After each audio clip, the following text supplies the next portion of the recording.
মুসলমানরা যদি অন্য অন্য ধর্মের মতো পাথরের সামনে সিজদা করে, হ্যাঁ, গাছের সামনে সিজদা করে, তাহলেই তারা কি হয়ে যাবে না, কাফের হয়ে যাবে না। এটা সুন্দর একটা উদাহরণ আছে, কোরআনের একটা আয়াত দিয়ে উদাহরণ দিলে বুঝে আসবে। খুলে দেখো, এক পারার সূরা বাকারার 34 নম্বর আয়াত আছে, ওয়াইদ কুলনা লিল মালাইকাতি ইসজুদু লিআদামা ফাসাজাদু ইল্লা ইবলিস আবা ওয়াস্তাকবারা ওয়া কানা মিনাল কাফিরিন।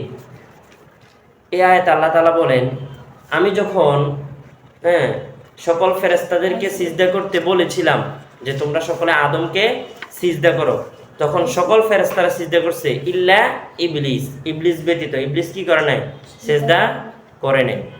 তারপর কি হয়েছে, পরের আয়াতে বলতেছে আবা ওয়াস্তাকবার। আবা মানে হচ্ছে অস্বীকার করা, ওয়াস্তাকবার মানে হচ্ছে অহংকারী করা, অহংকার করা। তো ইবলিস সেজদা করে না, ইবলিস কি করছে, অস্বীকার করছে। অর্থাৎ আল্লাহ যে বলছে তুমি আদমকে সম্মানার্থে কি করো, সিজদা করো, আর ইবলিস বলতেছে না না আমি সিজদা করব না। তার মানে আল্লাহর আদেশকে ইবলিস কি করছে, অস্বীকার করছে। তারপরে কি করছে, অহংকার, সে অহংকার করছে। কেমনে কয়, আমি হচ্ছে আগুনের তৈরি, তো আগুন থাকে উপরের দিকে, আর আদম হচ্ছে মাটির তৈরি, মাটি থেকে নিচের দিকে। সুতরাং আমি আদমের থেকেও বড়, আমি আগুনের তৈরি, আমি আদমকে কেন আমি আগুনের তৈরি, আমি কেন আদমকে সিজদা দিব, এই বলে সে কি করছে, অহংকার করছে। তাহলে আল্লাহ বলছে সিজদা করো, ইবলিস সিজদা করে নাই, অস্বীকার করছে, তারপরে অহংকার করছে। তার ফলে সে কি হয়েছে, ও কানা মিনাল কাফিরিন, সে কাফের হয়ে গেছে। সুতরাং এটা দ্বারা এই জিনিসটা বুঝাইতেছি যে মুসলমানরা যদি কোনো মুসলমান যদি কোনো পাথরকে সিজদা করে অথবা কোনো গাছকে সিজদা করে বা অন্য অন্য মানে আল্লাহ তাআলাকে বাদ দিয়ে অন্য কোনো কিছুকে সিজদা করে, এই সিজদা করার ফলেই শুধু সে কি হয়ে যাবে না, কাফের হয়ে যাবে না। মানে শুধু সিজদা করলে কাফের হয়ে যাবে না, বরং এর চেয়েও মারাত্মক হচ্ছে সে যদি আল্লাহর আদেশকে অস্বীকার করে তাহলে সে কি হয়ে যাবে, কাফের হয়ে যাবে। এই যে বর্তমান মনে করো আল্লাহ তাআলা বলছে না তোমরা নামাজ পড়ো, তোমরা রোজা রাখো, তো কেউ আমাদের মধ্যে অনেক মুসলমান সবাই কি নামাজ পড়ে, তো তারা তো জানে যে নামাজ আল্লাহর আদেশ, নামাজ কার, আল্লাহর আদেশ। তো জানা সত্ত্বেও তারা কি করে না, ইচ্ছাকৃতভাবে নামাজ আদায় করে না। তাহলে কি করে, তারা অস্বীকার করে, নামাজকে অস্বীকার করেনি। তাহলে ইবলিস যেহেতু হ্যাঁ আল্লাহ বলছে সিজদা করে, এই সিজদাটাকে অস্বীকার মানে আল্লাহর আদেশকে অস্বীকার করছে, অস্বীকার করার ফলে সে কি হয়েছে, কাফের হয়েছে। তো এরকম আমরা মুসলমানরা তো অনেক মুসলমান কি হয়, নামাজ পড়ে না, জান এটা আল্লাহর আদেশ, আল্লাহর আদেশ কি করতেছে, অমান্য করতেছে, তো সে কাফের হয়ে যাবে না। খুব খেয়াল রাখতে হবে। তারপর অনেক মহিলারা পর্দা করা ফরজ না, অথচ মহিলারা পর্দা করে, পর্দা করা ফরজ, জান এটা আল্লাহ বলছে, কোরআনে বলছে, জানা সত্ত্বেও তারা ইচ্ছাকৃতভাবে কি করে না, পর্দা করে না।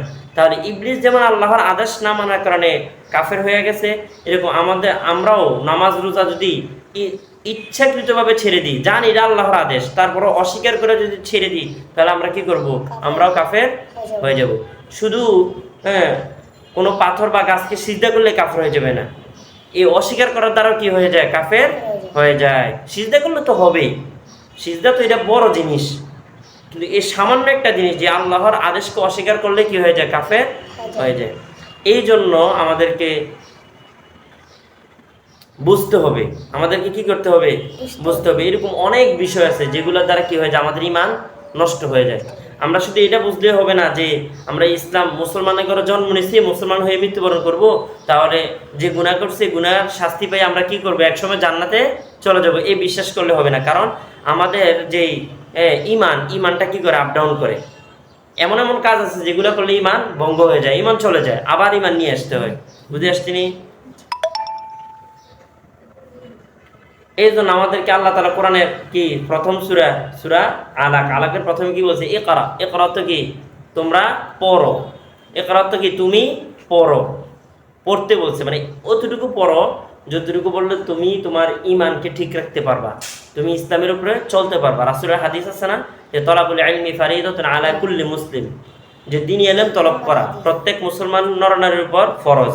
দ্বীনি ইলম মানে কি, দ্বীনি ইলমের তলব করা মানে কি, দ্বীনি ইলম কোনটা, যেই যতটুকু ইলম অর্জন করলে তুমি দ্বীনের উপর চলতে পারবা, তোমার ঈমান আমল আখলাক সব কিছু ঠিক রাখতে পারবা, ততটুকু শিক্ষা গ্রহণ করা কি ফরজ। তো আমাদের মধ্যে কত ভাই আছে না পড়ালেখা করে না, কাজ করে, তারা কি জানে যে কতটুকু কোনটা ইমানের, কোন কোন কাজ করলে ইমান ভেঙে যাবে, কোন কাজ করলে ইমান আসবে, তারা জানে?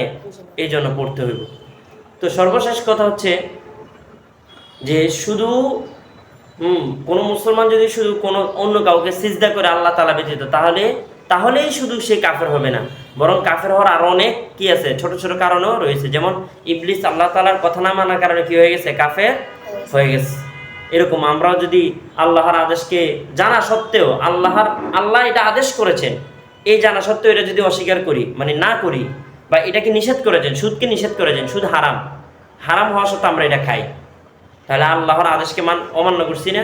তাহলে অমান্য করার কারণে আমাদের অবস্থা কার মতো হবে, ইবলিসের মতো, তবে আমরা কাফের হয়ে যাব। এই জন্য খুব খেয়াল সাবধানতার সহিত কি করতে হবে, চলতে হবে। এবং পড়ালেখা ততটুকু ভালো করে করতে হবে যতটুকু করলে কি হবে, আমি আমার জীবন পরিচালনা করতে পারবে ইনশাল্লাহ। রাজি আছি তো ভালো করে পড়ার জন্য? এই যে আজকে একটা জিনিস বললাম, এই জিনিসটা তোমরা কি করবা, খেয়াল করবা, মনে রাখবা, বাসায় পৌঁছে দিবা। যে এক পাড়ার সূরা বাকারার 34 নম্বর আয়াতে আল্লাহ তাআলা কি বলছে, বাসায় সবাই বাসায় বাংলা কোরআন শরীফ আছে না, অর্থ দেখবা, ওইখানে আছে যে ইবলিসকে সবাইকে সেজদা করতে বলছে, ফেরেশতারা সেজদা করছে, কিন্তু ইবলিস সেজদা করে নাই। এই জন্য সে কি হয়ে গেছে, সে অস্বীকার করছে। সে কি করছে, মানে আল্লাহর আদেশকে অস্বীকার করছে। অস্বীকার করার ফলে ওয়াকানা মিনাল কাফিরিন, সে কাফের হয়ে গেছে। এরকম আমরাও যদি আল্লাহর আদেশকে কি করি, অস্বীকার করি, তাহলে আমরাও কি হয়ে যাব, কাফের হয়ে যাব। বুঝে আসছেন?